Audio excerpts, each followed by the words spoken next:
Noble for Boxing UK. I'm here with the man of the moment, Dev Sani. Dev, how you doing? I'm alright, mate. I'm alright. It's my voice has gone a bit from the MCing tonight, but it was a good night. Really enjoyed it tonight. It was good. Just give us your instant thoughts of David Adelaide's KO. It was quite a good one as well, wasn't it? It was a very good one, and I've watched it back now on BT Sports on their Twitter. Oh, that shot, the left hook was. I love shots like that when the geezer just collapses, and Jesus collapsed, got up, but enough was enough. So yeah, I loved it. But David Adelaide was pretty damn good tonight. I think that was a bit of a statement. That guy hasn't been knocked out, hasn't been beat, and he's a proper fighter as well. He's done like Muay Thai and kickboxing and all sorts. Adelaide used him as food, so there you go. Well, performance like that, where do you think Adelaide could end up by the end of 2023? Look, he wants to keep moving on. He's got the WBO European heavyweight title. That'll get him a ranking with the WBO. He's very much of the opinion that he should be fighting for a British title soon. Maybe he'll get, called for a British title shot soon. I'm sure he's not intimidated in any way, shape or form by Fabio Wardley. It's probably a fight he'll fancy. So who knows by the end of the year? Could be that. Could be just keep climbing up the rankings. I just spoke to Frank a moment ago and he did mention a mandatory against Fabio Wardley would be something that he would be interested in taking up. Yeah, I mean, well, there you go. If the board calls that, then I can't imagine David Adelaide would back down. So over to you, British Boxing Board of Control. And just on to other heavyweights, did you go to the Arsenal game this week on Wednesday? No, I didn't. Well, of course we know that Frank went with Usyk's manager. Is there anything we can expect in the next couple of weeks to hear any news on? Hopefully some more photos. I don't know. I mean, that was a good photo. It looked like a positive step for the heavyweight division. I know as much as you when it comes to that. I just saw the photo and hey, fingers crossed. Well, good night of talk. Not so good night of football. Arsenal was 3-1. League slightly bit in jeopardy, but you know what? We move. Sort of feels like they're bottling it a little bit. Like a couple of months ago when they beat Man United, right? I just thought, well, this is it. It's theirs. And now it just feels like it's all getting a bit too much. What do you think? As an Arsenal fan, I'd rather not go right about now. I don't know, mate. I'm not sure you're going to win the league. It just feels like I might just get to you. Still got a bit of faith, still got a bit of hope. On to next week, cruiserweights, or light heavyweights, whatever they are these days. Jake Paul, Tommy Fury. If Jake Paul is victorious, Tommy Fury is going to be a Saudi Arabia resident, isn't he? But I've been thinking about this. I can't remember a fight where the stakes are so high for the loser. That was an interesting shot from Andy Ayling. Let's talk about what Andy Ayling, the Queensbury honcho, did. This is a tablecloth. He screwed it up into a ball and he chucked it at my kind of groin area. Thankfully, he missed, but it might be one that we'll feel tomorrow a little bit. But yeah, there he is. I nearly went on the... go on. Love the professionalism for the Queensbury team. Yeah. One family. All one big family. Yeah, go on. What was we saying? Jake Paul, Tommy Fury next week. Yeah, mate, look, I can't remember a fight where the stakes have been so high for the loser.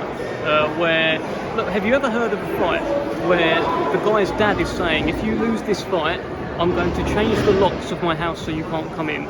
And his brother, who happens to be the heavyweight champion, says to him, you can stay in the country that you're fighting in, you can't come home. Have you ever heard of anything like that? All of that's going on whilst he's just had a baby, whilst he's fighting what they're calling a YouTuber.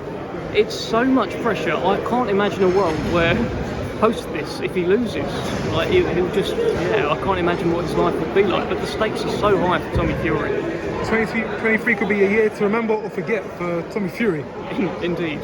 Let's see. It looks like I'm heading out there, so I'll get closer to it. And but Tommy sounds very confident. When you listen to Tommy Fury, I mean, you just buy into it. You just think, okay, well, yeah, you've been boxing your whole life. You keep saying you're going to knock out Jake Paul. I've got no reason to not believe you. So let's see. And just into another top caliber fighter, Anthony Yarde, stellar performance against Beterbiev. Takes a lot of positives away from that. Where would you and the Queensbury team like to see Anthony go from next? I don't know.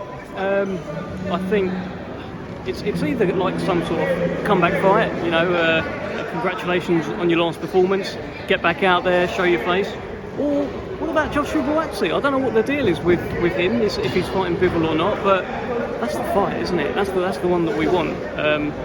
Obviously, it's kind of up to if Buatsi's getting a world title shot, if he wants the world title shot next, or Does he want a big fight with Anthony Yarde? I don't know. I don't know. We'll see.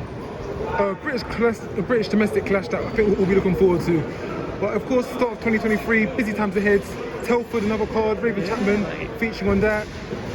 Joyce, Zhang, the other big heavyweight one. So it's a good start to the year. Mate, it is. It's going to be relentless. The Telford card I'm excited about. You mentioned Raven Chapman. It'd be good to see her back out. There is a fight on there that I'm so excited about. Obviously, Nathan Heaney against Jack Flatley rematch, bit of redemption and all of that. It'll be good to see them settle that. But the Andrew Kane, Yonut Baluta fight. Oh, when that first bell rings, what on earth is going to happen? You've got two absolute nutcases, and I can't wait. I can't wait for the face-off at the press conference. I can't wait for the press conference, the weigh-in. If I am hosting it, I will be stirring it up between them. Because Andrew Kane is a very angry man, and Yonut Baluta is an absolute wind-up merchant, so I can't wait for that. And then obviously Joyce Zhang, that's two of the best heavyweights in the world. And they should reinforce the ring because they are absolutely massive, over 550 pounds. So I'm really looking forward to that. I hope the canvas can take that kind of pressure. You better get extra padding for that one. Yeah, that's what I'm saying. They need to get it reinforced. This doesn't happen every week, you know. These are two real giants, but I'm looking forward to it. And lastly, AJ Franklin, there wasn't a belt put on the line for that to build it up. Would it be as big without that intercontinental belt on the line? I'm sure they'll find a belt to put on the line. I give AJ a hard time, or it appears I give him a hard time. I want to see the old AJ back in this fight. I've said this. I want to see the guy who used to poke his tongue out and then unload on Dillian Whyte. It was from that fight. I want to see him back, and hopefully we see him back. Very much of the time. We all know it's a bit of a wind up. We all know it's to poke a bit of fun, but in the day, it's all a bit of banter, all a bit of jokes, and we all got love for the sport. Exactly. It's all good for the sport, and I'm looking forward to it. Very much. Have a good one. All right, mate. You too. Thanks.